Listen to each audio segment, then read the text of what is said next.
Buscando al 14º Dalai Lama, por Liusar Thupten Tarpa. En 1932, el 13º Dalai Lama escribió una carta a los oficiales del gobierno tibetano advirtiéndoles que, si no eran en extremo cuidadosos, la visión roja invadiría el Tíbet, después de lo cual no solo los monjes, sino también los funcionarios del gobierno se encontrarían en una situación que les llevaría a tener que obedecer día y noche la consigna comunista. Por lo tanto, dijo: de ahora en adelante debéis tener gran cuidado, gran preocupación. Yo tengo casi 58 años y no voy a ser capaz de trabajar en política mucho más tiempo. La gente no prestó mucha atención en ese momento, sin embargo, al año siguiente, cuando cumplió 58 años, murió. Era 1933. Al conocerse la noticia de su muerte, esa misma noche, funcionarios del gobierno y una gran masa de gente se congregaron ante su palacio de verano. A la mañana siguiente, bien temprano, las nubes del cielo tomaron una disposición similar al arco iris, apuntando hacia el este. Todo el mundo pensó: debe estar tomando renacimiento en el este. Durante cerca de 2 años nos ocupamos en hacer innumerables ofrecimientos, recitar oraciones y demás para que tuviera una rápida reencarnación. Según la costumbre, recogimos los restos del cuerpo del Dalai Lama del Potala, el gran palacio a las afueras de Lhasa, y los colocamos en una gran capilla dentro de una gran estupa de oro. Allí hay muchos relicarios de este tipo. Los mayores son los del 5º y 13º Dalai Lama, de 1,5 metros de alto aproximadamente y recubiertos de oro. Nos llevó 2 o 3 años construir el relicario para los restos del 13º Dalai Lama y construir un pequeño templo para este en el lado oeste del Potala, próximo a la capilla principal. Corrimos la voz por todo el país para que los padres de los niños recién nacidos observaran si sus hijos daban muestras de algún rasgo especial. Si anteriormente al nacimiento del niño habían tenido sueños poco corrientes, si se habían dado signos especiales asociados con el nacimiento o si el niño daba muestras de una sabiduría especial. Y les pedimos que informaran al gobierno cuando tal cosa ocurriera. Y como para la identificación del 13º Dalai Lama, el oráculo había aconsejado consultar un lago al sureste de Lhasa, en el que habían aparecido claramente los detalles del lugar del nacimiento, hicimos lo mismo esta vez. Decimos que este lago, situado en lo alto de una cordillera de montañas, es la residencia de la diosa gloriosa Pelden Lamo. Radrem Rinpoche, que era el regente, encabezó un grupo que fue a ver lo que iba a aparecer. El regente llevó a cabo diversos ritos y cuando estos finalizaron, los del grupo vieron en el lago muchos edificios. Era como ver una película. Pudieron verlo todo. Vieron un templo de 3 pisos con techo azul, como una pagoda. Había un camino, una pequeña casa de aldeano y luego otra casa pequeña. Esto resultó ser la imagen exacta del lugar donde el Dalai Lama había nacido. Después de ver esto, el regente convocó una reunión y explicó lo que había visto. incluyendo 3 grandes letras que habían aparecido en el lago: A, K, Ma. Todo el mundo se admiraba y opinaba acerca de su significado. Seguidamente, el gobierno envió lamas a las 4 direcciones del Tíbet para investigar y ver qué podían encontrar. Acudieron gentes con niños especiales que habían nacido en ese periodo de tiempo a ver a estos lamas y funcionarios del gobierno. El Dalai Lama actual había nacido en la provincia de Amdo, en una zona llamada Shiling, que en los mapas occidentales se denominaba Kokonor, lago azul. Si bien en el Tíbet, Kumbum, el lugar de nacimiento de Tsongkhapa, fundador de la Orden Gelupa, estaba controlado por China. Llevó cerca de 2 horas a caballo el ir desde el monasterio de Kumbum al lugar del nacimiento del Dalai Lama. Al haber aparecido en el lago un edificio de tipo chino, imaginaron que tal escena solo podría ser encontrada en una zona controlada por China. Un lama llamado Gezang fue a Kumbum con 5 o 6 oficiales del gobierno. Se hacían pasar por un grupo de peregrinos, no por personas que estuvieran buscando la reencarnación del Dalai Lama. Preguntando aquí y allá por niños especiales nacidos recientemente en la zona, escucharon a bastantes personas que había uno cuyos padres habían tenido muchos sueños especiales antes del nacimiento del niño y alrededor de cuya casa había aparecido el arco iris en el momento de su nacimiento. Haciéndose pasar aún por peregrinos, el grupo llegó hasta esa casa y preguntó: ¿pueden darnos alojamiento durante algunos días? El Dalai Lama entonces tenía unos 3 años y tan pronto como les vio, corrió hacia ellos como si los conociera. Pero simularon no darle importancia y se mostraron solo amistosos con él. Un funcionario que era monje y que encabezaba el grupo, el lama Gezang, que se hacía pasar por el sirviente del funcionario, y un monje del monasterio de Sera en Lhasa estaban conversando entre sí cuando de repente el lama preguntó al niño: ¿sabes quién es este? Y él respondió: es un oficial monje. ¿Quién es aquel otro? En la región tibetana de Amdo llaman aga a los monjes, por lo que el niño dijo: este es un aga de Sera. Al haber identificado el monasterio del monje en Lhasa, pensaron: aquí tenemos algo especial. Enviaron un mensajero a Lhasa diciendo que habían encontrado a un niño que mostraba tales signos y que el niño, en lugar de volver con sus padres, quería quedarse con el lama, el monje y el funcionario. La carta fue enviada al gobierno central, que les pidió que investigaran aún más. Así lo hicieron y les contestaron: no hay error.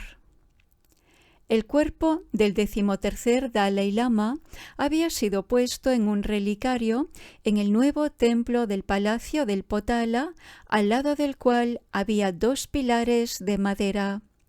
Cerca de ellos surgieron del suelo 2 objetos como colmillos de elefante, de 30 centímetros de alto aproximadamente. Se tomaron fotografías y supongo que todavía pueden verse en la actualidad. Se interpretaron como signos de que había nacido en el este. También, a pesar de ser invierno, crecieron flores en el trono en un anfiteatro al aire libre donde se habían impartido enseñanzas.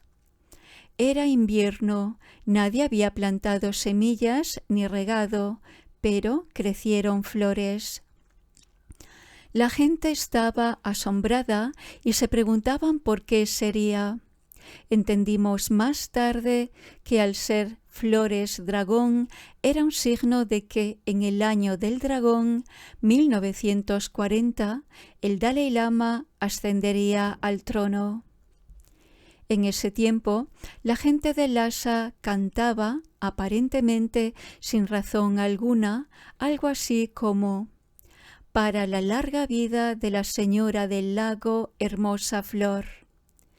Larga vida, Shering, deletreado Shering, indicaba el nombre del padre, que era Shering, y señora lago, Somo, deletreado Shomo, es el nombre de su madre, Somo.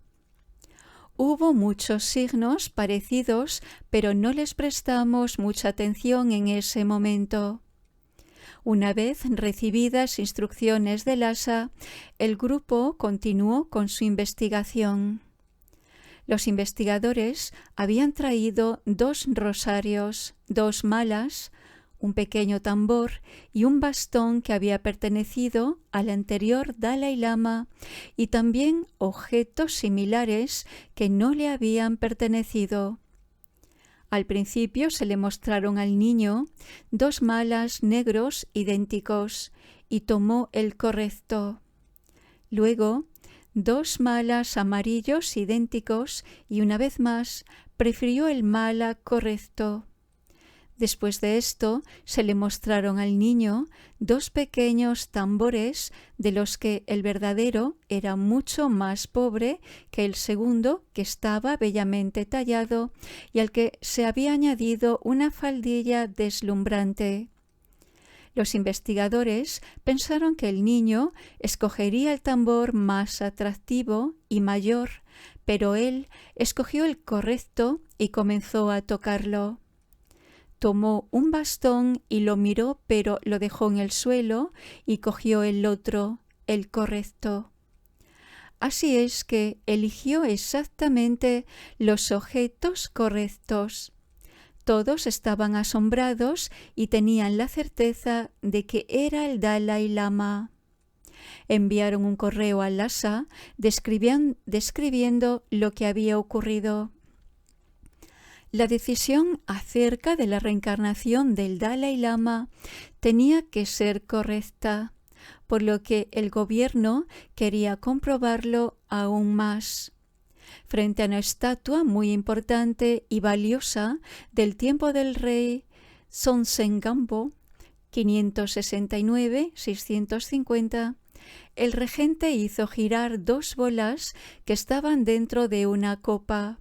Las bolas estaban hechas de cebada seca mezclada con tierra húmeda, y estas pequeñas bolas de masa envolvían un papel sobre el que estaban escritos los nombres de los 2 candidatos principales. La que saltó primero fuera de la copa se rompió y se abrió, revelando el nombre de Lamo Dondrup, el nombre dado al 14º Dalai Lama por sus padres. La otra bola contenía el nombre del segundo candidato. Esta forma de profecía confirmó que no estaban equivocados, y así se decidió finalmente que él era la reencarnación. Por ese tiempo, en Shillong, la ciudad principal de la zona del Lago Azul, existía un gobernador terrible, Mabugang, que no era budista, sino musulmán. Por lo tanto, el grupo tenía que trabajar en secreto sin descubrir que pensaban que éste era el real Dalai Lama. Dijeron al gobernador: «Estamos buscando la reencarnación del Dalai Lama y tenemos aquí a un niño que, como muchos otros, no es corriente. Para observarlo más, deseamos invitarle a que venga a Lhasa». Después de otra comprobación, identificaremos cuál de ellos es el correcto, pero hasta el momento no hemos sido capaces de llegar a tomar ninguna decisión. Sin embargo, el gobernador pensó: «Este justamente puede ser el Dalai Lama». Y entonces contestó: «Si pensáis que él es el Dalai Lama, mejor sería que lo decidierais ahora mismo». El gobernador pidió que los padres se presentaran con el niño. Tomó al niño, lo puso en su regazo y le preguntó: «¿Eres tú el Dalai Lama?». El Dalai Lama respondió: «Sí, lo soy». El gobernador intentó por todos los medios que el grupo no se llevara al niño. Envió al monasterio de Kumbum el mensaje de que enviaría allí al niño para que ellos decidieran si era de hecho el Dalai Lama. Estuvieron 2 años decidiendo y al final tuvimos que pagar a Ma Bufang una gran suma de dinero.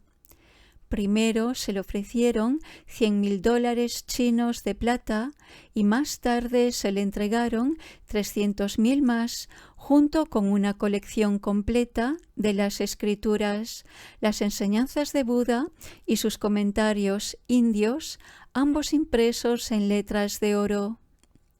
Por fin, en 1940, pudimos invitar al nuevo Dalai Lama a Lhasa.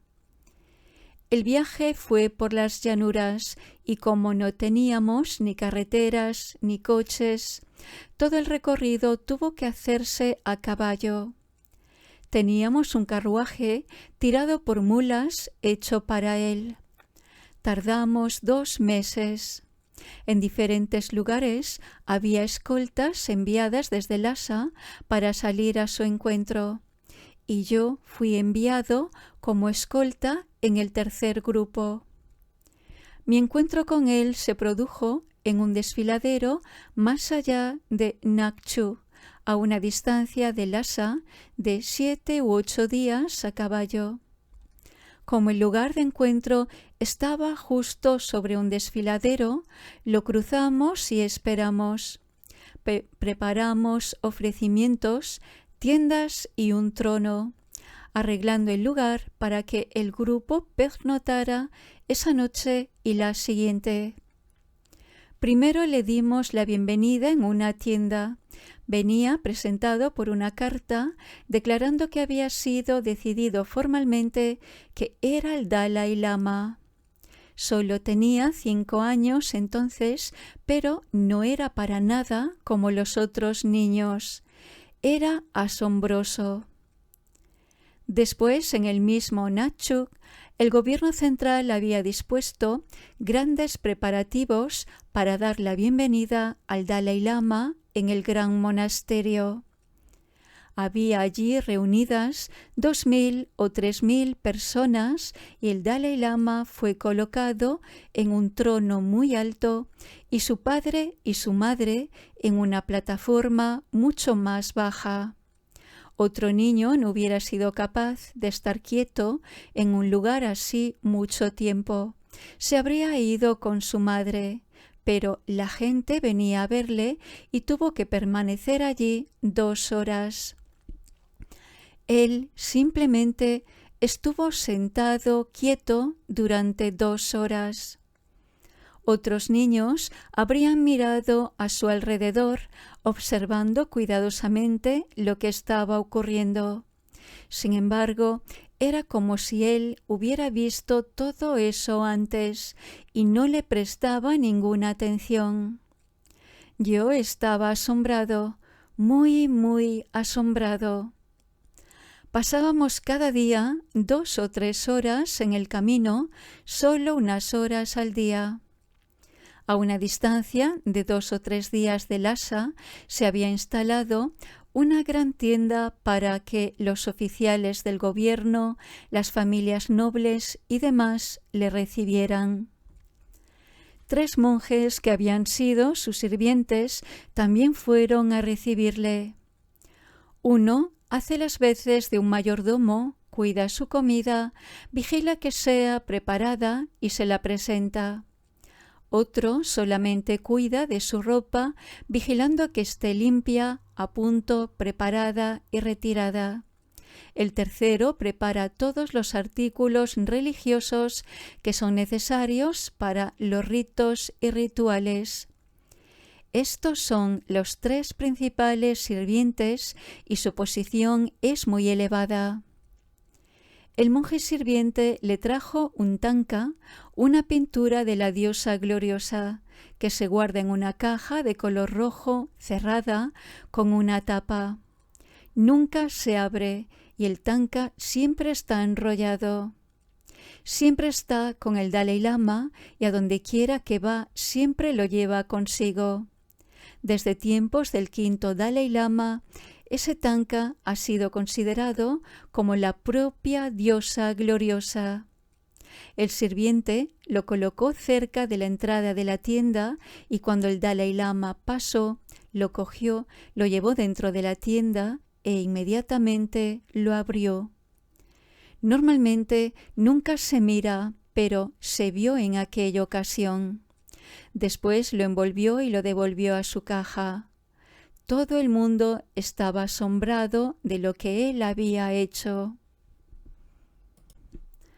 Fue conducido al mismo Lhasa, al templo principal, para presentar sus respetos a las imágenes y después fue inmediatamente llevado al palacio de verano, no al Potala, que es el de invierno, sino a Norbulinga.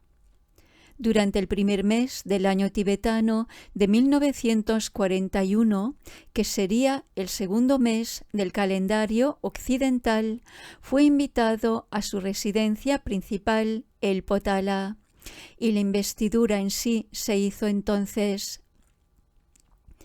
El día en que se instaló, sus dos tutores estaban allí. Uno era el regente Radreng y el otro Daktra Rinpoche. El mismo día en que fue instalado, el regente le dio al Dalai Lama el nombre de Jesun Yalpen Gawan Lobsan Yese Tenzin Gyatso Sisun Wangyur Tumba Meibe Dei Belsampo. Desde entonces ha sido llamado Tenzin Gyatso, una forma corta del nombre largo.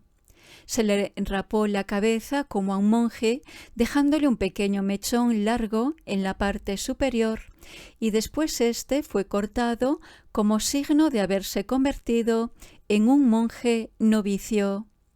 En ese momento le preguntó el abad: ¿Eres feliz de pertenecer a la sangha?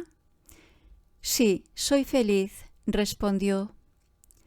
Tomó el Potala como su residencia y empezó a estudiar. Aunque era muy joven, era casi como si no hiciera falta enseñarle el alfabeto. Otros niños hubieran necesitado un lugar al que ir a jugar con otros niños, pero todo lo que él tenía eran estos tres viejos sirvientes. Cualquier otro niño habría estado allí un tiempo y después lo habría encontrado muy difícil de soportar, diciendo: «Quiero ir con mi madre». Él no hizo nada de esto. Algunas veces su madre le visitaba, pero si no era así, estaba solo, leyendo libros en su cuarto. Ocasionalmente le enviaban a su hermano, que era un poco mayor que él. Cuando el Dalai Lama tenía 13 años, llegó el momento de visitar los colegios monásticos de Drebung y Sera. Esto era como entrar en el colegio monástico y convertirse en un monje más dedicado al estudio. Los colegios hicieron muchos preparativos. Permaneció 3 semanas en Drepung y 2 en Sera como señal de su entrada en los estudios oficiales de filosofía. Para discutir una y otra vez los temas, tenía 2 tutores principales y 8 excelentes geses, doctores en filosofía. Todos ellos estaban con él donde quiera que estuviera. en el palacio de invierno o en el de verano. Cuando tenía 16 años, los chinos invadieron por vez primera el este del Tíbet en la provincia de Kham. Aunque los Dalai Lamas son colocados normalmente a la cabeza del gobierno a los 18 años, todo el mundo pensó que como eran tiempos tan peligrosos, el Dalai Lama debía tomar el poder inmediatamente. Por lo tanto, a edad muy temprana, tomó la responsabilidad del gobierno. Una carga tremenda, ya que era el tiempo en el que los chinos entraban en el Tíbet. A pesar de todo, continuó sus estudios y a los 25 años, en 1958, se convirtió en geshe. Para ello tenía que hacer debates frente a otros geshes en el monasterio de Drepung. Había allí probablemente centenares de monjes, un montón de oficiales del gobierno y muchas otras personas. Él se hallaba en el centro de todos. Después hizo lo mismo en Sera y Ganden. En un debate final que tiene lugar en la celebración del Año Nuevo, cuando todos los monasterios se encuentran en Lhasa, tuvo que debatir 3 veces. Era 1959 y después de esto le fue otorgado el título de geshe de más alto rango. Un mes justo después de convertirse en geshe, tuvo que escapar a la India, donde ha permanecido hasta ahora. Hay cerca de 80.000 refugiados en la India y su esperanza es el Dalai Lama. No tienen otra. En conversaciones con el gobierno indio, nosotros, como sus representantes, hemos organizado asentamientos para los tibetanos. Por lo tanto, aunque somos refugiados, estamos en una situación bastante buena. Tenemos independencia para practicar nuestra propia religión y hacer lo que queramos como si fuera nuestro propio país. Aquellos que quedaron en el Tíbet están en una muy mala situación de sufrimiento. No podemos hacer nada por ellos ahora, pero el Dalai Lama ha asumido el peso de liberarlos de su miseria. Ha podido visitar Japón, Tailandia y Europa, no como un jefe de gobierno, sino como un ciudadano particular. Su idea de visitar especialmente Occidente es para intercambiar ideas, para conocer cómo son las ideas occidentales y para presentar algunas ideas de Oriente. Por lo tanto, tal vez hay una esperanza de que cuando venga a América puedas preguntarle acerca de la doctrina budista. Por cierto, de las letras en el lago, la A se refería a Amdo, que es la provincia en que había nacido el Dalai Lama. La K se refería al monasterio de Kumbung, que estaba cerca. La mayor parte de la gente creyó que Ma se refería a su madre, pero pregunté al Dalai Lama en 1974 qué pensaba él que significaba y dijo que cuando era niño le llamaban Lamo Dondrup, un nombre inusual para un chico porque significa diosa Siddhartha. Ma, una terminación femenina en tibetano, se refiere a este nombre. Lo que he narrado es un recuerdo de lo que escuché y lo poco que realmente viví de la búsqueda del 14º Dalai Lama. Aquellos interesados en más información pueden consultar 2 fuentes de confianza. Una, las memorias de su santidad el Dalai Lama, y la otra, un libro de Sonan Wangdu, miembro del grupo de búsqueda dirigido por Geshe Rinpoche, titulado El descubrimiento del 14º Dalai Lama. Esta historia ha sido sacada del libro El Tantra de Kalachakra.